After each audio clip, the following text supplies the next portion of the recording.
یہ دن تھا جمعے کا اور یہ کمرشل فلائٹ بوئنگ 747 جس نے اپنا سفر انڈیا کے شہر بمبئی کے انٹرنیشنل ایئرپورٹ سے شروع کیا تھا۔ اس جہاز نے یونائٹڈ اسٹیٹ کے شہر نیو یارک کے John F Kennedy international airport پر لینڈ کرنا تھا۔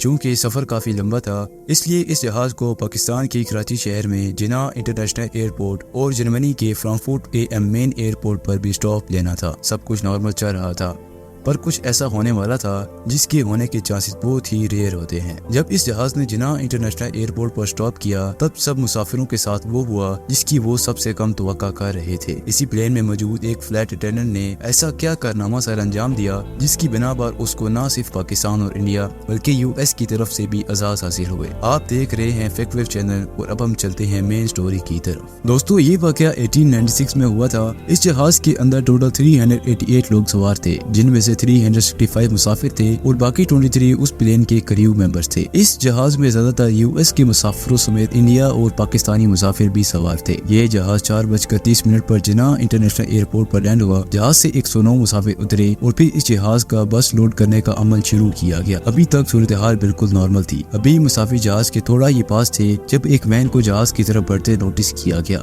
جس میں سائرن بج رہا تھا اور لائٹس گھوم رہی تھی۔ اس سے پہلے کہ کسی کو کچھ سمجھ میں آتا، وین میں سے ہائی جیکرز نے ہوائی فائرنگ کرنا شروع کر دی۔ یہ ہائی جیکرز اتنے چلاک تھے کہ انہوں نے اپنی وین کو اس طرح سے موڈیفائی کر رکھا تھا جیسے ایئرپورٹ کی سیکیورٹی ویکل۔ اسی دوران 2 اور ہائی جیکرز نے بھی ان کو جوائن کر لیا۔ مطلب سب کچھ پلان کے مطابق چل رہا تھا۔ ہوائی فائرنگ کی وجہ سے کویت ایئر لائن کے 2 سٹاف ممبرز جو اس وقت جہاز کی مینٹیننس کے لیے کام کر رہے تھے اپنی جان سے گئے۔ ان میں سے ایک ہائی جیکر نے شلوار قمیض پہن رکھی تھی اور اس کے پاس ایک بریف کیس تھا جو کہ گرینیڈ سے بھرا ہوا تھا۔ باقی 3 نے ایئرپورٹ کی سیکیورٹی گارڈز کی وردی پہن رکھی تھی۔ اس سے پہلے کہ ایئرپورٹ کی سیکیورٹی حرکت میں آتی، وہ فوراً جہاز کی بورڈنگ سٹے ویز کے ذریعے داخل ہو گئے۔ پلین پر دعویٰ بولتے ہوئے جہاز کے دروازے پر کھڑی ایک فلائٹ اٹینڈنٹ جو پہلے سے ہی گھبرائی ہوئی تھی، اس کے پاؤں پر گولی چلا کر دروازہ بند کرنے پر مجبور کیا گیا۔ تھوڑی ہی دور کھڑی ایک اور فلائٹ اٹینڈنٹ جو اس انسیڈنٹ میں ہیرو بھی ہے، یہ سب دیکھ چکی تھی اور ابھی تک ہائی جیکرز کی نظر میں بھی نہیں آئی تھی۔ اس نے کافی عقل مندی کا کام کیا۔ ان ہائی جیکرز کے نام تھے زید حسن عبداللطیف سفرانی، جمال سعید عبدالرحیم، محمد عبدالخلیل حسین الرحیال اور محمد احمد المنور۔ پلین پر کنٹرول حاصل کرتے کرتے ان کو آدھا گھنٹہ لگ چکا تھا۔ کنٹرول حاصل کر لینے کے بعد تقریباً 10 بجے کے قریب جب انہوں نے کوکپٹ کا رخ کیا تو ان کو اندازہ ہوا کہ وہاں کوئی پائلٹ تھا ہی نہیں جو اس پلین کو ٹیک آف کرا تھا۔ وہ یہ تھا کہ وہی فلائٹ اٹینڈنٹ جو یہ منظر دیکھ چکی تھی، اس نے کوکپٹ میں موجود پائلٹس کو فوراً اس بارے میں آگاہ کر دیا تھا۔ خبر کا پتہ چلنے کی دیر تھی کہ دونوں pilots inertial reel escape device کے ذریعے ایمرجنسی ہیڈ سے چھلانگ لگا کر بھاگ نکلے۔ یہ دونوں پائلٹس US آرمی کے لیے بھی کام کر چکے تھے۔ ان دونوں پائلٹس کا بھاگ جانا انتہائی لازمی تھا کیونکہ ہائی جیکرز پائلٹس کو پیسنجر کی جان کی دھمکی دے کر جہاز کو ٹیک آف کروا سکتے تھے اور ہوتا بھی ایسے ہی ہے۔ پھر ہائی جیکرز نے وہی کیا جس کا سب کو ڈر تھا۔ جی ہاں، ان کا لیڈ ہائی جیکر جس کے نام کے اینڈ میں سفرانی آتا ہے، اس نے مسافروں میں سے ایک 29 سالہ راجیش کمار کو یرغمال بنا کر جہاز کے دروازے کے سامنے گھٹنوں کے بل بٹھا دیا۔ سفرانی نے اس کے سر کو اپنی بندوق کے نشانے پر رکھا۔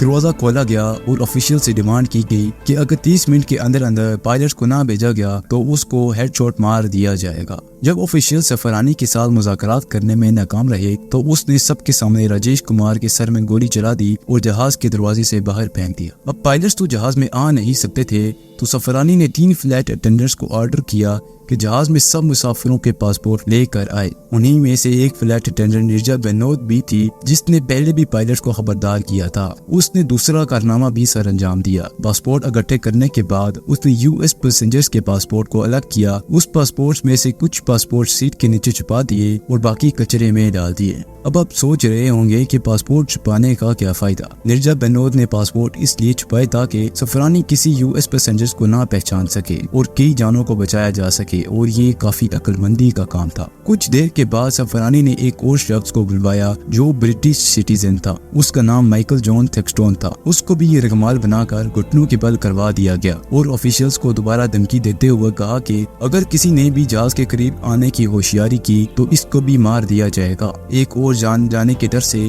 کسی میں بھی آگے بڑھنے کی ہمت نہ ہوئی۔ اب اندر بیٹھے پیسنجرز کسی معجزے کا ہی انتظار کر رہے تھے کہ ان کی جان بچ سکے۔ سب مسافروں کی گردن پر تلوار سی لٹکی ہوئی تھی اور سب پیسنجرز یہ سوچ کر پریشان ہو رہے تھے کہ آگے ہونے کیا والا ہے۔